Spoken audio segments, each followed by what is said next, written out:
Hi, I'm Dave Cut, and you're watching another Comic Chat. What's up, guys? Back again today with book 3 of 4 of the story of Hellverine. As you can see, this is the variant cover here. And so far in the story, they do give us a little bit of a background. Wolverine and Ghost Rider encountered a demon called Bagra Ghul, who possessed a young boy, using his body as a vessel to transform into a hellfire-fueled monster that would kill innocents and stitch them together in horrific works of art. Logan and Blaze defeated Bagra Ghul, but not before it possessed Wolverine, transforming him.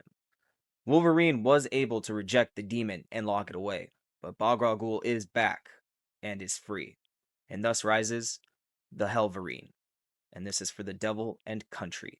General Harms has resurrected Project Hellfire, using Hellfire to transform the bodies of an elite squad of soldiers killed in combat into undead weapons, known as destroyers. But the destroyers escaped, rampaging through the Pentagon before being confronted by Hellverine, cutting his swathe through evil across the country. News coverage of the attack caught the attention of Leon Townsend, the commanding officer of the destroyers in life. Still grieving the loss of his charges, 3 destroyers and Hellverine disappeared amid the chaos, setting Project Hellfire after Wolverine, who they assumed still had the alter ego of Hellverine. But Logan discovered that Hellverine was Akiro, his dead son, stitched together and brought back from the grave by the demon Bagra Ghul. Suspecting Hellverine was attracted to the evil of the destroyers, Wolverine tracked one to its family home, where its arrival terrorized the soldier's family. Wolverine killed the destroyer, which set the remaining 2 on a warpath back to Washington, D.C. And this story starts out with General Harms going through his past days as a soldier. And General Harms was not always this way. He used to wear his ugliness on the inside.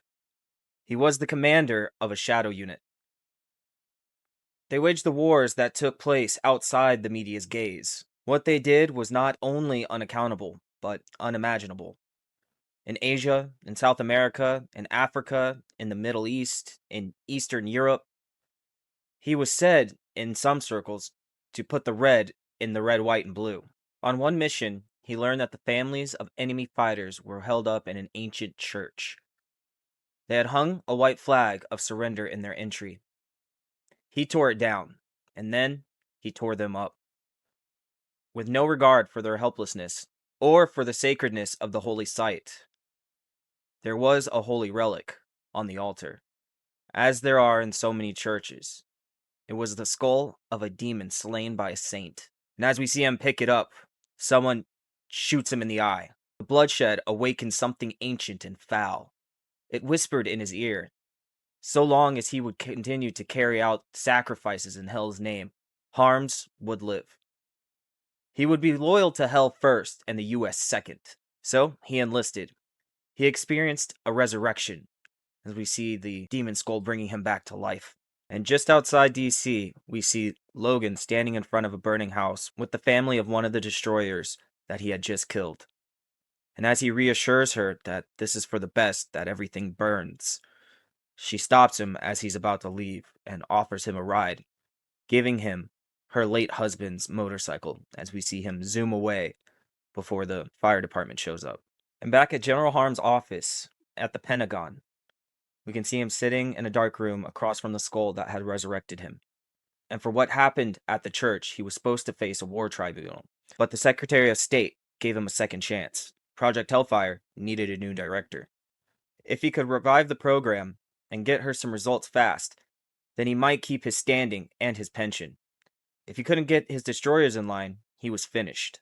So he would solve this problem by fighting Hellfire with Hellfire, as we can see him take off his hat and revealing his demon horns just before he gets a call of Dr. Spivey telling him that he's needed in the lab right away. Back at the lab, we see Lieutenant Townsend holding Dr. Spivey at gunpoint. And as General Harms walks in with his hands up, Lieutenant Townsend threatens him, telling him the next time he picks up a phone, he's going to be calling the reporters, or they could help him. And General Harms reassures him that help is something that they can certainly offer. And Lieutenant Townsend wants them to make him walk again, so he can go after his fallen comrades that he had seen on the news. But General Harms tells him that they have never tested on a living subject. But he says he doesn't care, that he'll do it. He offers because he's their commanding officer and he can get them in line. And they need him just as much as he needed them.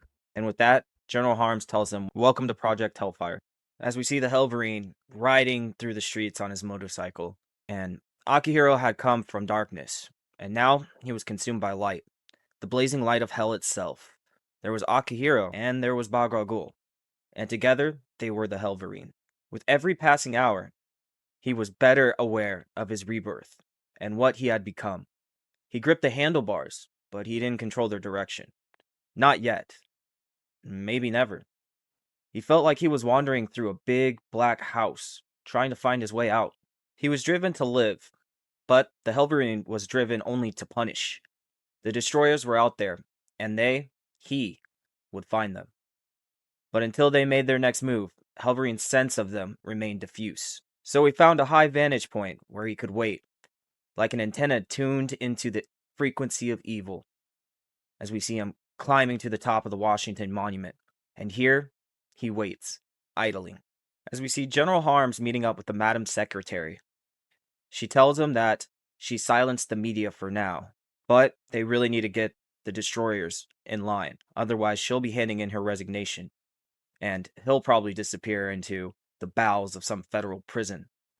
And just as he's reassuring her that they have a new development underway, that the destroyer's former squad leader has joined them, they're interrupted by someone saying dead, as the remaining two destroyers crash down saying dead is better. We can see the Madam Secretary and General Harms getting in the car trying to run as one of the destroyers jumps on the car as it tries to escape.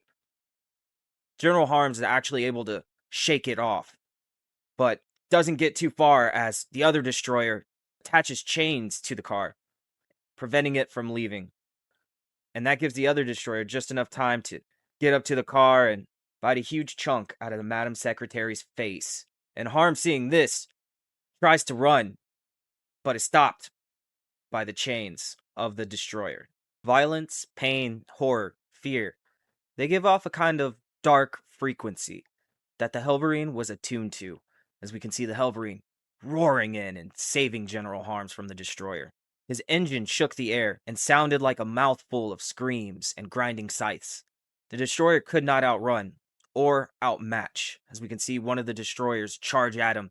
He grabs her by the face and rips her mouth open, breaking off her jaw. In the chest of every destroyer was a power cell fueled by hellfire. This was their beginning and their end, as we see Hellverine plunge the chest of the destroyer, blowing it up. As we see General Harms go into the trunk of the car, and among the many weapons Dr. Spivey had forged for Harms, there was a rifle loaded with holy water ammo. He didn't know if it would work, but the last of the destroyers was on the move, and the Hellverine was about to give chase. So he had to act fast, and he chose to shoot the Hellverine. And the high-pitched scream that the Hellverine unleashed made dogs bark and children cry in their sleep up to 50 miles away. Someone else heard it. Someone who had been sniffing the air, tracking the smell of sulfur. Wolverine. As we can see the Hellverine crashing through the city after being shot. But before Logan was the son he had lost, and seemingly in the danger of losing again. As Akihiro crashes to the ground off his motorcycle, Logan runs up to him, saying, "Akihiro, Akihiro." But at Logan's touch, something sparked inside of Dakin, the demon Bagragul. Here was its original host and source of power. It wanted to plug back into Logan, and he allowed it. Like a father wishing he could swallow the fever of his child, wanting to make their pain his own. But instead of helping Akihiro, he doomed him. For the only thing keeping his son alive was the fuel of the demon. As we can see, Logan completing the transfer and Akihiro's body laying there lifeless. The story is to be continued. As we can see, the next and final book, The Curiosity of the Damned. And that's going to do it for this time, guys, and we'll be back with the fourth and final edition. So until then, see you next time.